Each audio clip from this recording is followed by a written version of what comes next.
Yes, today I'm going to talk about oops, okay. So today I'm going to talk about this project, Neutrino Portal to Film Dark Matter with an Early Matter Era, that was done in collaboration with my colleagues here, Mayra Dutra, Yongsheng Wu, Deng Ma, and Li Tao Yang. So first, I'm just giving you an overview of my talk. So I'll start by saying a few words about dark matter and dark matter production mechanisms. Then I will explain to you what this early matter era is. Then I'll tell you more details about our model, this film dark matter through the neutrino portal. I'll tell you how the universe will evolve when we have this early matter domination era and the consequences of this for the dark matter production. And then I will tell you about detection prospects in both direct and indirect detection experiments. And finally, I will conclude. So the first thing that can come to our mind when we talk about dark matter is precisely why do we think that dark matter exists? How do we know that dark matter exists? And in fact, there are lots of evidence that points towards the existence of dark matter. For instance, we have the example of the galaxy rotation curves that are just the plots of the orbital velocity of a gas or a star within a galaxy as a function of its radial distance from the galactic center. And from what we observe from luminous matter, we would expect that these galaxy rotation curves will go down as we go far away from the galactic center. And this is something that we could expect only using, for instance, Newtonian mechanics. So we would expect that the velocity, the orbital velocity, would go down with the inverse of the square root of the distance to the galactic center. However, what we really observe is that these galaxy rotation curves do not go down as we go far away from the galactic center. And instead of that, they become almost flat towards the halo. So this means that there must be something else, some kind of non-luminous matter that is accounting for this effect. And we call this non-luminous matter dark matter. Also, we have the information that comes from baryon acoustic oscillations of this cosmic microwave background, the CMB. So these baryon acoustic oscillations are small ripples in the CMB due to temperature fluctuations, whose peaked structure can only be explained if we add dark matter to the model. And probably the best example for the existence of dark matter is the bullet cluster that is a system depicted here in this picture. So the bullet cluster was formed when two big clusters of galaxies collided and merged. And then the scientists wanted to know where the hot gas, the baryonic mass of the system was localized. And then using like different techniques and telescopes, they could find that the hot gas, the baryonic mass of the system, is localized in this pink region here. And then using other techniques like other telescopes that could see in other range of the electromagnetic spectrum, they could find that the major part of the mass of the system was localized in these two blue clumps here. So we can see, and also using the gravitational lensing effect. I think that you know what it is, but basically the gravitational lensing effect, it's an effect that we have when we have a distant source of light, and then we have matter between us and the source of light. And when light passes through matter, it is bended, it is distorted due to the presence of matter. And so this, we can see that the major part, the baryon, this pink region does not overlap with this blue region. And therefore, this means that the major part of the mass of the system is not baryonic mass. It must be something else, and we call it dark matter. So we already know a few things about dark matter. We know that there is evidence for its existence. Also from the observations of the CMB and large-scale structure, that is how galaxies are formed in the universe, we can say that dark matter, we know that dark matter, we can infer that dark matter makes up about 27% of the mass energy contents of the universe, while baryonic matter is just 5%. And then there is a huge slice of the energy matter budget of the universe that accounts about 70%, that is dark energy, and this dark energy is responsible for the accelerated expansion of the universe. And also, we know that the dark matter candidate should fulfill some requirements. For instance, it has to be very stable or very long-lived, otherwise we wouldn't have dark matter by now, it would have decayed. Also, this dark matter candidate has to be cold, non-relativistic, in order to not spoil the galaxy, the large-scale structure, so the galaxy's structure. Also, this dark matter candidate has to have a very small interaction with the electromagnetic field, or no interaction at all, otherwise, because it's invisible, otherwise we could see it. And of course, this dark matter candidate, its abundance should match the observable abundance of dark matter in the universe. And now we know that from this list, nothing in the standard model fits the description, so dark matter should consist of a new kind of particle or a set of particles. And so we know that there is evidence for the existence of dark matter. We know the amount of dark matter that is out there in the universe, and we know more or less how a dark matter candidate should look like. However, there is a fundamental question that still remains, that is, what is dark matter made of? What is its nature? And the honest answer is we still don't know, despite large number of dark matter candidates that we can find in the literature. And so our model is about one specific dark matter candidate. But before going to the main topic of my talk, I would like to say a few words about one of the most popular dark matter candidates, the thermal ones, to point out the problems with this theory, with these dark matter candidates, and also to serve as a motivation of why we choose our dark matter candidate to study in this model.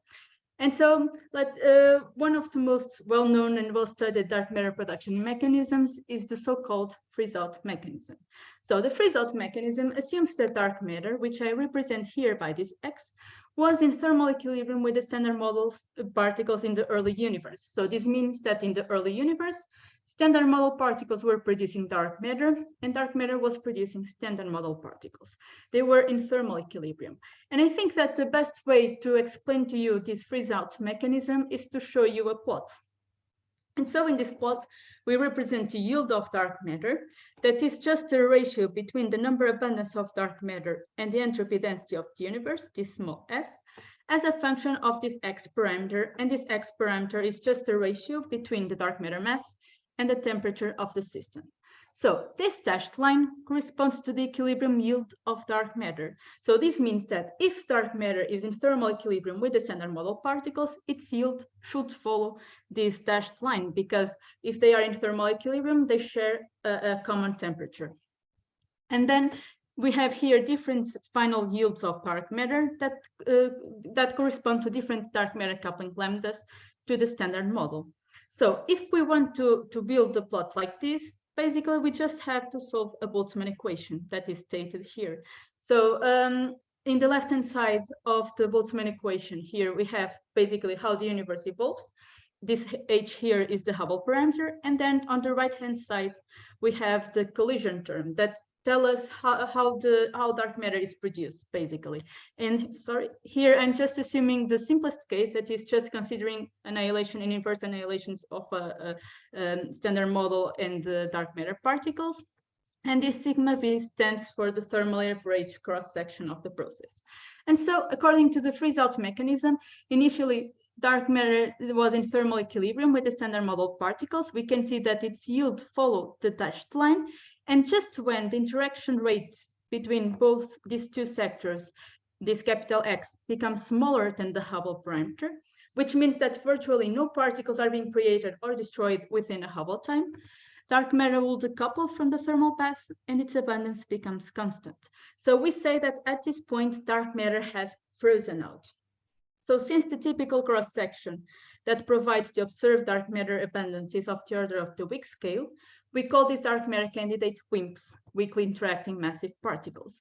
And we can see that in this case, we can show that the dark matter abundance, this omega x naught, is proportional to the inverse of the dark matter coupling lambda to the standard model. So this means that when we have larger couplings, we will have smaller abundances or smaller yields of dark matter, because these two quantities are related.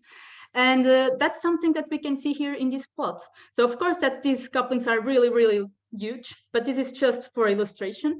So we can see here that the smaller coupling, that is 10 to the 4th, this blue, provides the largest yield of dark matter. And so WIMPs are very popular. And in fact, there are lots of experiments that try to catch them. Actually, almost all dark matter experiments were designed to detect WIMPs, but there is a huge problem. So far, they have evaded detection, and now the parameter space of these WIMPs models is very constrained by experiments, and in some cases, it's already ruled out by experiments as well. And just to illustrate my point, I put here 3 different WIMP dark matter models. These plots come from a review on WIMP dark matter from this paper. And so in the left-hand side plot, we have the WIMP scalar dark matter through the Higgs portal. In the middle, WIMP fermionic dark matter through the Higgs portal. And in the right-hand side, WIMP scalar dark matter through the Z portal. So in the y-axis, we have the couplings between dark matter and the particle that mediates like the process. In this case, it's the Z, and in this case, it's the Higgs. And then in the x-axis, we have the masses of dark matter. And so this red line corresponds to the data points of these models that can account for the observed dark matter abundance.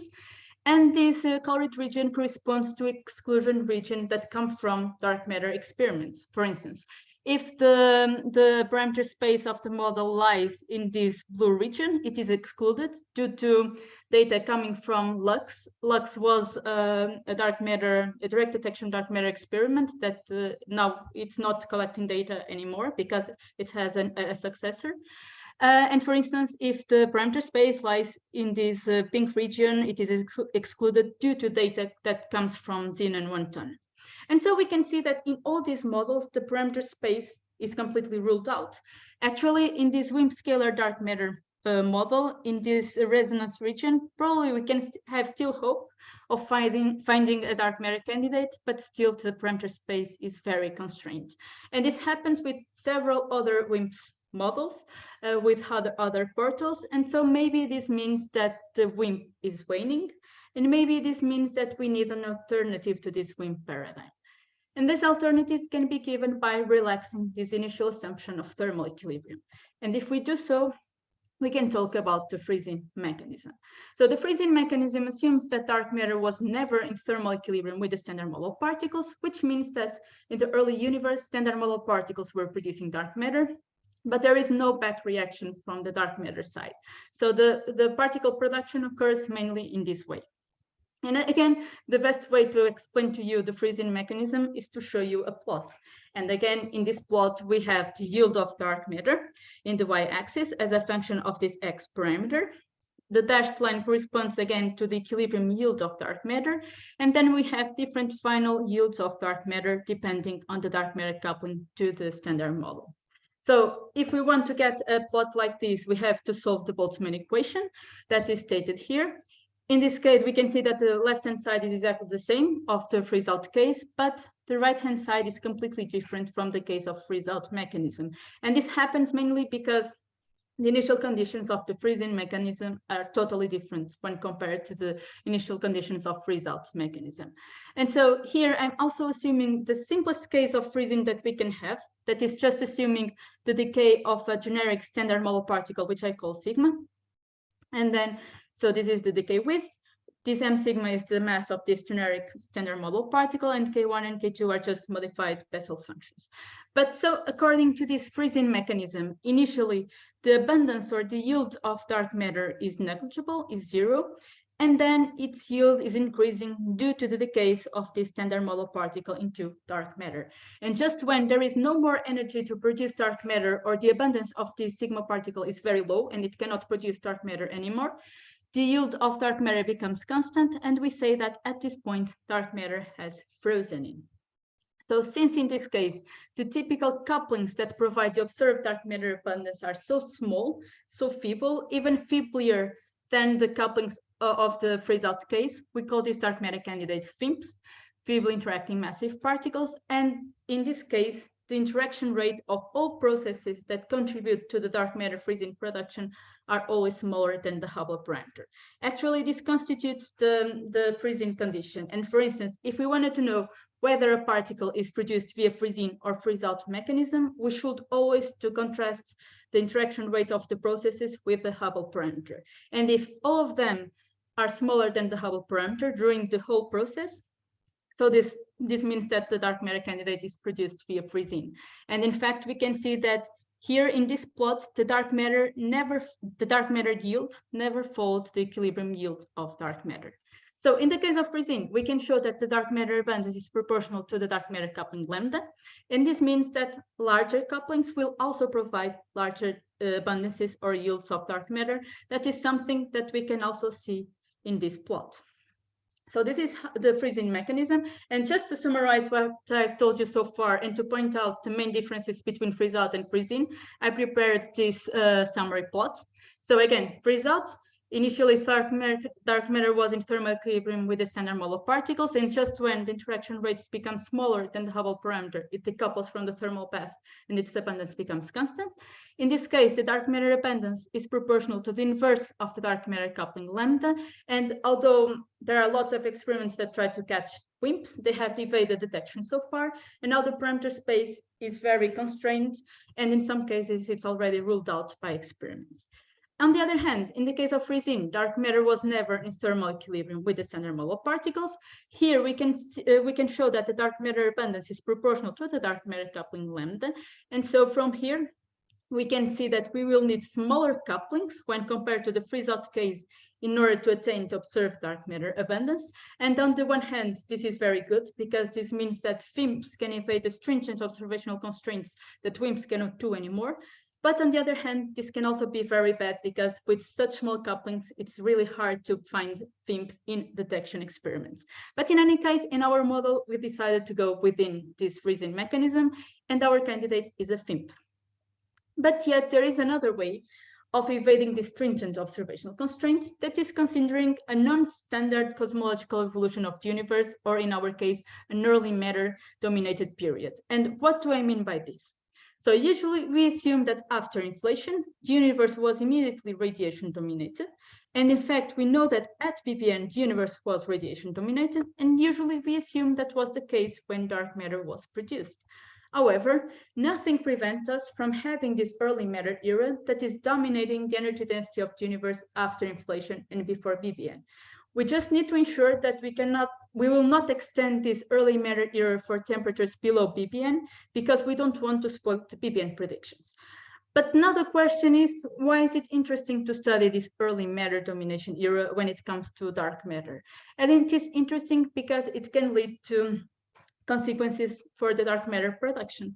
So in our model, we assume that there is an extra scalar field, and this extra scalar field can have several origins. For instance, it can be an inflaton candidate, it can be a modulus field, or even a long-lived particle.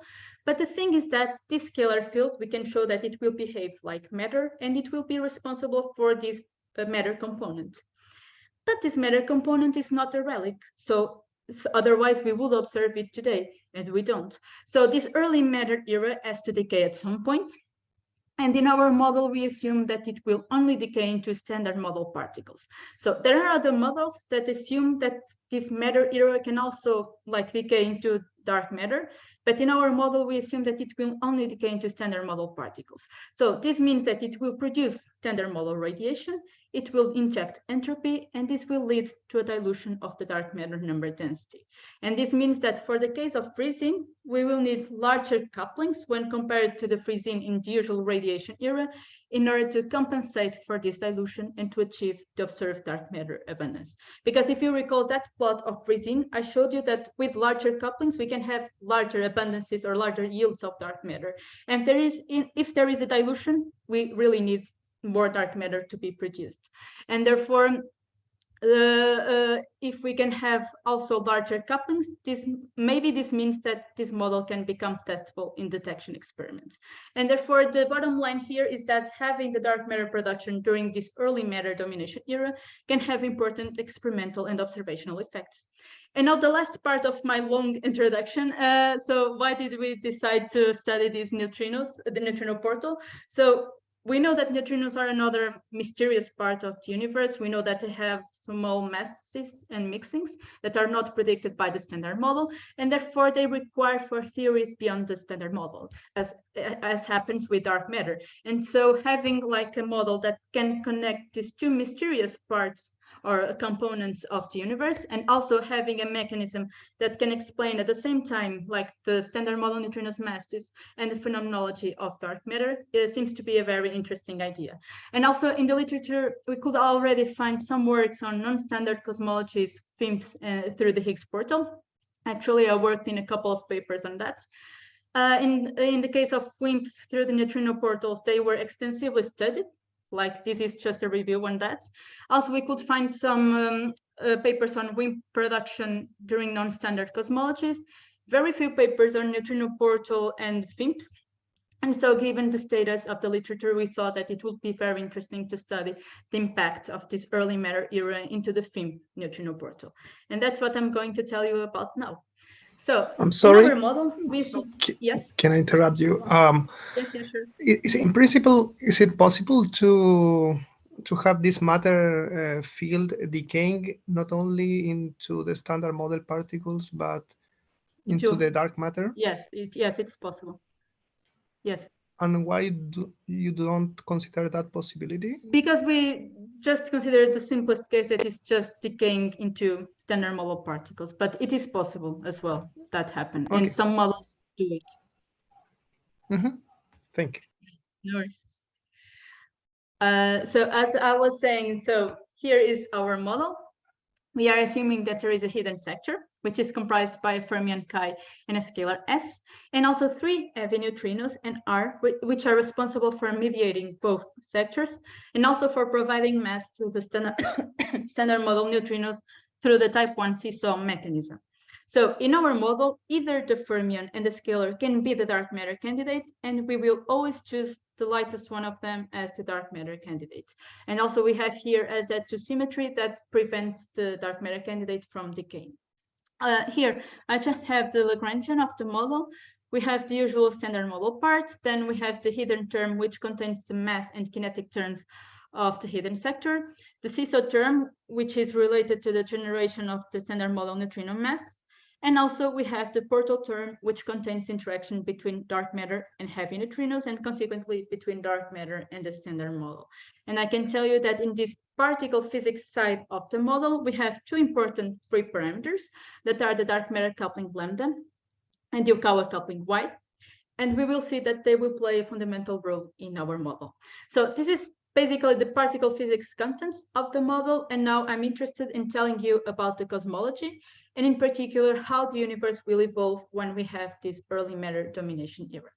So as I told you previously, in our model, we consider that there is this extra scalar field, and this extra scalar field is not the scalar field of the hidden sector. It could be, but in our model, we assume that it's another extra scalar field. And so we know that the energy density of this matter component will start to dominate over the energy density of radiation and also dark matter, starting at some temperature Ti. And so we know that the Hubble parameter tells us how the universe evolves, and it has to take into account the total energy density of the universe. And in this case, this rho total is the sum of the energy density of radiation and also the energy density of the matter component. And if we want to know how the universe will evolve, basically we have to solve this system of coupled differential equations that we did numerically, but we will see in the next slides that we can also do have some analytical expressions, for instance, for the Hubble parameter that interests us a lot. So this capital gamma is just a decay width of the matter component, and this BR is just a branching ratio. But I can tell you that in our model, the universe will have 4 important periods in its thermal history. So we will have first a brief phase of early radiation domination, followed by this early matter era. Inside the early matter era, when the decays of the matter component are efficient, we will have entropy production. And finally, when the matter era decay is complete, we have the usual radiation era takes over the evolution of the universe. And in order for you to localize yourselves in time, I just put here the timeline of the events. So our story starts after inflation, after this TRH, the inflationary reheating temperature. And so after between TRH and TI, we have this early radiation domination. At Ti, the matter component starts to dominate, and it will dominate until this Tr. Between Ti and Te, there is no entropy production, so the decays are not efficient yet. Between Te and Tr, we have the entropy production, and finally at Tr, the decay is complete, and we recover the usual evolution of the universe. So we have radiation, and then much later we have the matter era, and then the dark energy ages. But notice that this Tr temperature is always to be larger or of the order of the ppn temperature, because we don't want to spoil the ppn predictions. And now I'm going to tell you more details about each phase, each of these 4 phases that we have here. And so let me first start by explaining what we have here in these plots. So in this left-hand side plot, we have how the energy density of the matter component in blue, the energy density of radiation in purple, and the entropy as a function of this scale factor, just normalized by this Tr temperature. And then on the right-hand side plot, we have how the temperature in red and the Hubble parameter will evolve with the scale factor as well. Notice that this gray solid line corresponds to the Hubble parameter when it only takes into account both the energy density of the matter component and radiation, while this dashed blue line corresponds to the case where the Hubble parameter only takes into account the matter component, and the purple dashed line corresponds to the case where the Hubble parameter only takes into account radiation. And we decided to show you the full Hubble parameter and the partial Hubble parameter to be easier to check which component is dominating in each phase that we can see here. And so after inflation, we have this period of brief early radiation domination. So the matter component is not dominating yet. We can see that the Hubble parameter is dominated by the radiation component, and the temperature goes with inverse of the scale factor. And this is precisely what happens when the entropy of the universe or of the system is like constant, doesn't have production. And so we know that during a radiation period, the Hubble parameter goes with temperature squared. This is the usual Hubble parameter that we know. So this MPL is just reduced Planck mass, and these G stars are relativistic degrees of freedom. And then if we want to know an expression for the Hubble parameter in each phase, of course, we will have to ensure the continuity of the Hubble parameter at the end of each phase. But okay, this is what happens during this early radiation domination era. But then at some temperature Ti, we can see that the matter component starts to dominate over the energy density of radiation. We are here, and we can see that here the Hubble parameter is being dominated by the matter component, but since there is no entropy production during this phase, the temperature goes with inverse of the scale factor as usual. And we can show that during this phase, the Hubble parameter goes with the temperature to the 3/2. So we can see that the dependency of the Hubble parameter during this phase is different from the dependency of the Hubble parameter on the temperature when we are during this radiation era. And also we can see that there is an extra parameter here, that is this delta parameter. And this delta parameter tells us about the amount of entropy that was produced during the whole early matter domination era. And the only thing that I want to bear in mind about this delta parameter is that the larger the delta, the longer the early matter domination era. And this delta parameter is also a free parameter of our model, and it's a free parameter that comes from the cosmology. But we can have an expression for this delta parameter. And this delta parameter depends essentially on the ratio between Ti and Tr. So the temperature at which the early matter era starts and the temperature at which the decay is complete. And from here, we can see that since it only depends on this ratio, it clearly gives us the duration of the early matter domination era. Also, we can show that this Te temperature, so the temperature at which the entropy production starts, will depend essentially on this Tr and this Ti temperature that are encoded here in the delta. And therefore, we can say that this Ti and Tr temperatures completely parameterize the early matter domination era. And in fact, these are free parameters, or conversely, since delta only depends on the ratio of these two temperatures, we have the delta as the free parameter. And so this giving values for Ti and Tr or for this delta can completely parameterize the early matter era, because on the one hand, this tells us the duration of it. It can tell us like the amount of entropy that was produced, and also it can tell us the temperature at which the entropy production starts. And then at this TE temperature, we can see that the decay of the matter component is efficient now. Radiation is being produced and entropy is being injected. Notice, for instance, that since there is entropy production, the temperature scales with a scale factor in a different way. This is a result that was already known by other people like Kolbe and Turner that studied the entropy production in the universe. And we can show that during this phase, the Hubble parameter goes with the temperature to the fourth. And then at TR, the decay is complete. And then the usual radiation era takes over the evolution of the universe. And again, the temperature scales with inverse of the scale factor, and the Hubble parameter is dominated by radiation. So this is precisely how the universe will evolve when we have this early matter domination era. But the bottom line here is that we can see that the Hubble parameter has different dependencies on the temperature depending on the epoch. That is something that does not happen when we just have pure radiation, because in that case, the Hubble parameter will just go with the temperature squared. And this is important because if we have these different dependencies of the Hubble parameter on the temperature, this means that the Hubble parameter will contribute differently for the dark matter production. And so that's what I'm going to tell you about now, the dark matter production during this early matter domination era. And so in this slide, I just put all the diagrams or all the processes that can contribute for the dark matter freezing production. So here we have the decays of heavy neutrinos. We have the S channels mediated by heavy neutrinos and also T channels. And notice, for instance, this S channel that will be important for something that I will tell you later, but it depends on the Yukawa coupling Y and on the dark matter coupling lambda. So it is here where those couplings, those free parameters will come into play for the dark matter production. And we know that if we want to know the dark matter relic abundance, we have to solve the Boltzmann equation. This is precisely what I put in that slide of the freezing dark matter production. But here I'm calling the collision term the reaction rate density. So in this reaction rate density, we have all the processes that can contribute for the production of dark matter. And this can be a very long term with lots of processes that contribute for dark matter. But for instance, we can show that this reaction rate density, if we have decays, it will depend on decay width. And basically, if we have scatterings or annihilations, it will depend on the cross section. And so as we've seen already in those plots of freezing, we know that in the end, the yield of dark matter becomes constant. And basically, we know the yield of dark matter today. The dark matter mass will be a free parameter of our model. We know the value of the Hubble parameter today and the entropy density of the universe today. And basically, we just need to know the yield of dark matter today that our model is able to provide.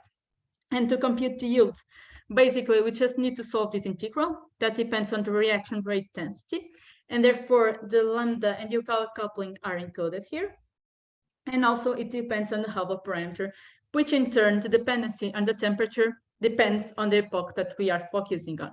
And that's why it is important to know how the Hubble parameter will evolve in each phase. But then we have all the ingredients, and we can compute the yield of dark matter today. Also, one interesting question that we can ask is, when does this dark matter freezing production happens, at which temperature? And we can show, for instance, that in the case of decays or resonant 2-2 processes, the freezing temperature will be of the order of the mass of the decaying particle or the mediator. Otherwise, the freezing production will always occur at a temperature above the Boltzmann suppression of the heaviest particle that is involved in the process. But okay, so we got the yield of dark matter that our model can provide. And now the next logical step is to know the viable parameter space of our model that can provide the observed dark matter abundance, and also see if this model can be probed somehow using detection experiments. But before going to the phenomenology of the model, let me just tell you in more detail how this early matter era is affecting our model, in particular the couplings. And to do so, I decided to pick the simplest case, the simplest process that we can have, that is a decay, and I'm going to study it with you. So this is a model that is based in freezing. So recall that the freezing condition must hold during the whole production of dark matter, and therefore the interaction rates of decays, S channels and T channels have always to be smaller than the Hubble parameter. And here I'm just applying the freezing condition to the decay. And the freezing condition will impose an upper bound on the dark matter coupling lambda.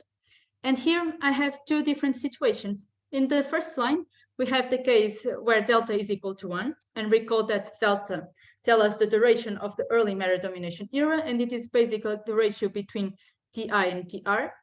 And therefore, if delta is equal to 1, this means that these two temperatures are the same, so there is no early matter domination era in this case. And in the second line, I'm assuming a very long early matter domination era here. And therefore, we can see that in the case where there is no early matter domination era, the dark matter coupling is of the order of 10 to the minus 8, while when we have this early matter domination era, we can have dark matter couplings of the order of 10 to the minus 4. So this means that just for having this early matter domination era, the dark matter coupling can be 4 orders of magnitude larger than in the case when there is no early matter domination era. And the reason is just because we need more dark matter production, let's say, in order to compensate for the dilution that comes from the decay of the matter components. And so the conclusion here is that having this early matter era, and in particular longer ones, will allow for larger dark matter couplings. And also, it is important to make the distinction between thermalized heavy neutrinos with the standard model particles and non-thermalized heavy neutrinos, because we will see that this will lead to very different results when it comes to the phenomenology. And so we could show that or find that if the heavy neutrinos are thermalized with the standard model particles, all the processes that I showed you before, like the S channels, T channels in the case, will be relevant for the dark matter production. However, if the heavy neutrinos are not thermalized with the standard model particles, this means that standard model particles will not produce that much these heavy neutrinos. And therefore, they will not be abundant enough to decay and also to annihilate through the channel. And therefore, the only channel that effectively contributes for the dark matter production will be this S channel. And so that being said, let me now pass to the last part of my talk, where I show you the detection prospects. And I would like to start with the direct detection prospects. And so we know that in the case of direct detection experiments, the aim is to identify the deposited energies when dark matter particle hits the nucleus of the detector and it is scattered off. And so we know that, for instance, if we want to compute dark matter nucleon scattering cross sections, there are some relevant vertices. And in the case where the fermion is the dark matter candidate, this is the relevant vertex. And in the case where the scalar is the dark matter candidate, we have this relevant vertex for direct detection. However, we found that this vertex, in the case where the scalar is the dark matter candidate, will be very suppressed by momentum transfer. And this means that it will lead to very, very, very small dark matter nucleon scattering cross sections. And therefore, we will not show the results considering this case. And we will just show the results for direct detection for the case where the fermion is the dark matter candidate. And so in this plot, we represent the spin-independent dark matter nucleon scattering cross section as a function of the dark matter mass, in the case where the fermion is the dark matter candidate. And in the left-hand side panels, we have the case where the heavy neutrinos are thermalized with the standard model particles. And in the right-hand side, we have the case where the heavy neutrinos are not thermalized with the standard model particles. So these gray points correspond to the case where there is no early matter domination era, while the colored points correspond to the case where there is an early matter domination era. And the redder the points, the longer the early matter domination era, as we can see here from this color bar. But all these points, the gray and the colored ones, can account for the observed dark matter abundance. And also in this solid line, we have the limits imposed by xenon 1 ton, that is a direct detection dark matter experiment, and the prospective limits that come from the xenon n ton, this dashed line. And so we can see that in both cases, when we have an early matter domination era, we can achieve larger scattering cross sections. And this is just because, as I told you previously, so if we have this early matter era, we can achieve we need larger dark matter couplings in order to compensate for the dilution and to achieve the observed dark matter abundance. But the most promising case in terms of detection is the case where the heavy neutrinos are not thermalized. And actually, we can see here that we can achieve much larger scattering cross sections when compared to the case where the heavy neutrinos are thermalized.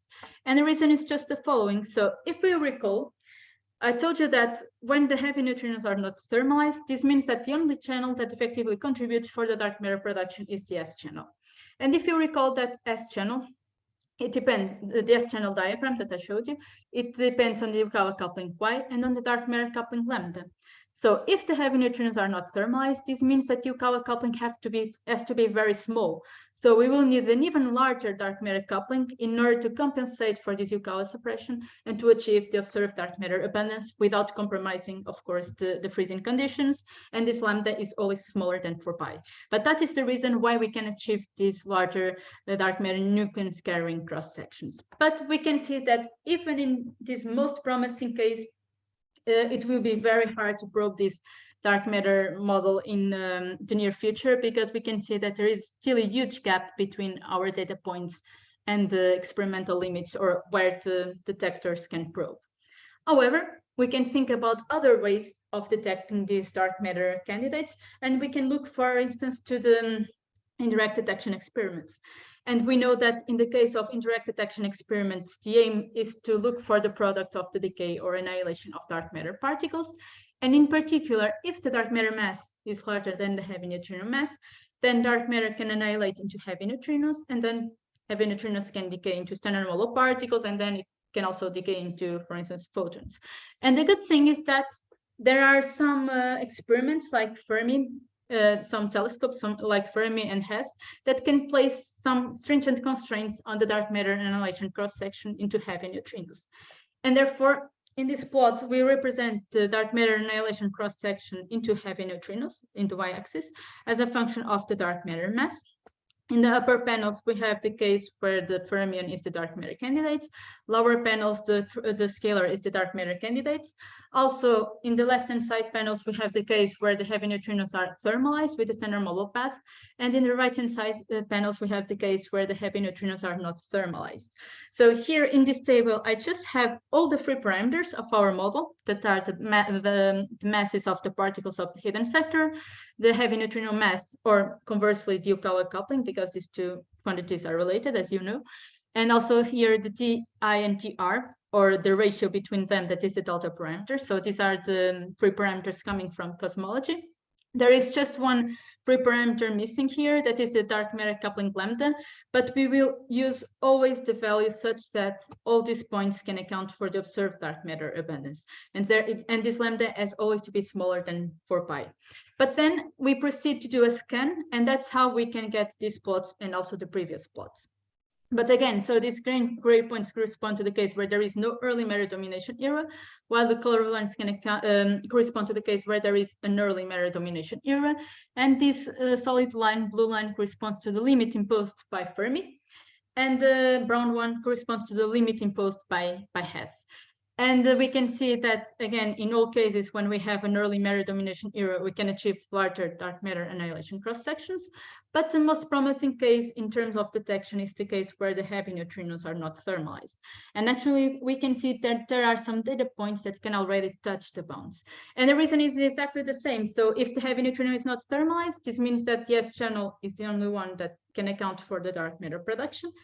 This S channel is like suppressed by this Yukawa coupling, so we will need an even larger dark matter coupling in order to compensate for this suppression and to achieve the observed dark matter abundance.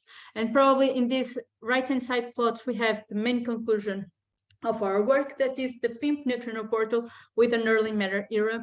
In the case where the heavy neutrinos are not thermalized, can already be proved with current indirect detection experiments. And this is a really nice result because, as I told you, finding FIMPs is really hard because usually they have very small couplings, but we could see that if we modify the cosmology of the universe in a viable way, because this is completely viable, we don't really know what happens after inflation and before BBN, this model can become testable using indirect detection experiments. And so this leads me to my conclusions. I told you about the impact of this early matter era into the FIMP neutrino portal. We've seen how the universe will evolve when we have this early matter domination era. Also, I told you in detail how this early matter domination era can affect dark matter couplings, for instance. And although it will be very hard to probe this dark matter candidate using direct detection in the future, in the near future, we could show that our model can already be proved through indirect detection under some circumstances. And that's it. So thank you a lot for your attention.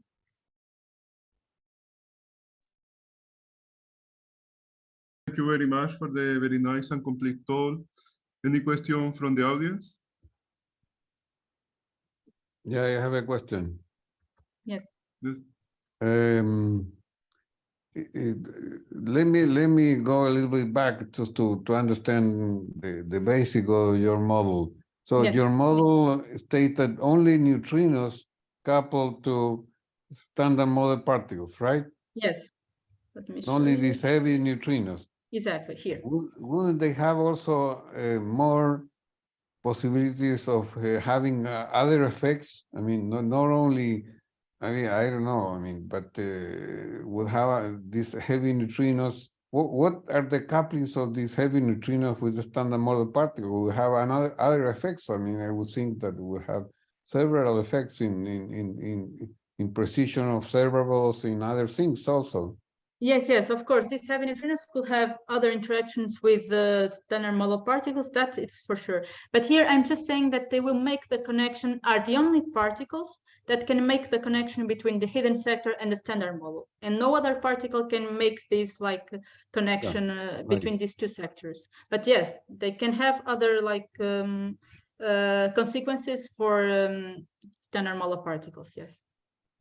But you haven't considered that here. I mean, there will be No. Here we are just focusing mainly on the production of dark matter through this portal. Yeah, okay.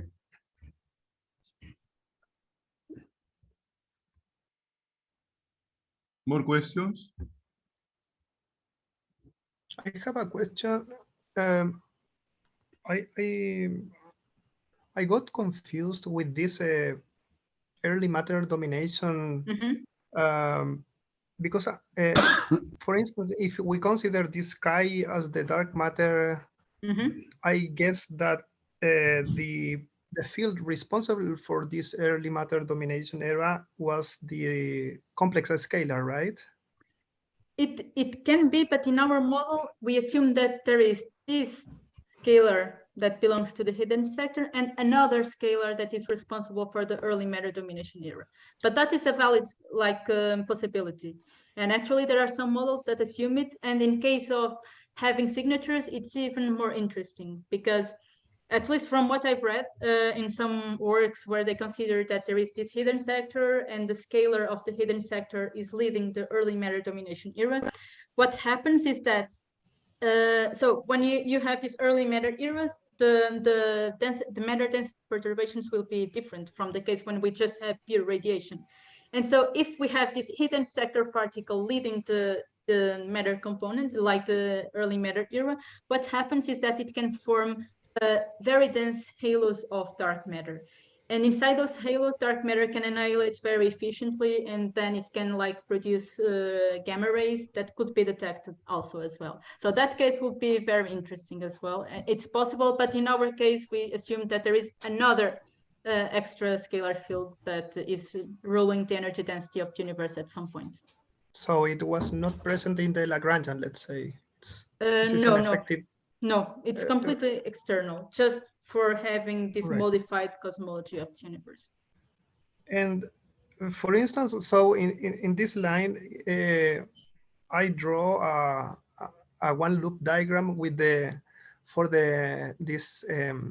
dark matter, this fermion dark matter, and is it stable, completely stable at the radiative level? I mean, because I draw a simple diagram and in which it could decay into, let's say, active neutrinos plus this scalar S, unless, of course, the mass of the scalar, this scalar has a bigger mass than the fermion. Yes, exactly, because all for our dark matter candidate, we will always choose the lightest mass of this hidden sector, the lightest particle of this hidden sector. Yes, that is for sure. So I think it will not be possible that way. Okay, so under some conditions, this is absolutely stable, at least the fermion. Yes, and also yes. And my last question is about this dilution of dark matter. Yes. In what sense this early matter domination era affects this dilution of dark matter? It's just I because don't see the connection. let me just where I have let me just show you the film, for instance. Here, so you can see here we have the number abundance of dark matter, and this here we have the entropy. So if the entropy increases, the entropy density of the universe increases, this means that this quantity will decrease. And that's how we say that there is a dilution of the yield or the number abundance of dark matter. This in this epoch of when this heavy matter field start to decay, yes, and you have an increasing in the entropy. Yes. So here, Into the when you standard have the decays of the matter component, what happens is that that little s will increase as well. And therefore, it will induce a dilution in this sense because the yield of dark matter will decrease. Ah, perfect. Thank you very much. Very nice presentation. Thank you. More questions from the audience? I think it's Claudio has a question. Claudio, yes. Go ahead, please. Yes, just thank you. It's just a matter of terminology. I mean, when you talk about freeze in, I wanted to ask you what exactly it means. Freeze out means that you have some particles that are in equilibrium, and at some point, they come out of equilibrium. Exactly. So they get frozen in that kind of density. So this is called freeze out. The freeze out, exactly. Yeah. So now you have another terminology which is freeze in. Can you explain this to yes, me? I think it's kind of linguistic terminology, but I think that the main thing is that in this case, dark matter was never in thermal equilibrium with the standard model of particles. Okay. So at no point it cannot freeze out. Okay. But in any case, we can see that the dark matter abundance or yield in the end is constant. Yes. So we say that in this sense, dark matter has frozen in. I think that's just why we call it freezing. Okay, I understand. So they were never in equilibrium, but at some point they start, standing out, and they're more, their density is more visible than before. Yes, yeah. More visible and also constant, because we can see that while there is energy enough to produce dark matter, the yield is increasing. But at some point, this energy will stop, or there are no more particles that can produce dark matter. And at that point, the yield of dark matter is constant, so it freezes. Yes. And in this case, it freezes in. Very good. Thank you. Yes. All right.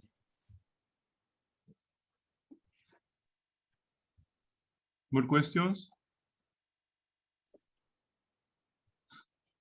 Catarina, I had one question. In the scandal you did for the mass for the neutrino, you were taking the mass from about 10 to the 6 GeV, as far as I remember. Or... Yes, let me just show you. So yeah, here is the parameter space that we used for the masses of the heavy neutrinos here. There is no particular reason to choose this parameter space, but we thought it would be a nice window to explore. I am wondering if for leptogenesis, usually because there is Taiwan seesaw mechanism, so in principle, leptogenesis could be produced via the usual decay of the light-handed neutrino in the interference with the triangular diagram. Will not be, I mean, because usually in this Taiwan leptogenesis, the masses of the light-handed neutrino can be larger, or here there will be another source for leptogenesis rather than the standard. Actually, we are working in a project where we have leptogenesis from this model, and I hope to finish it soon. And I hope that then you can see what will happen, yes, with this model and for leptogenesis as well. So in principle, this allow you to have masses around 10 to the 6 GeV. Yeah, I think so. Although there is some limit in the mass of the heavy neutrinos, that is the... Yes, there is the Ibarra, I think, Ibarra bound. And it's yes, but if we are not thinking...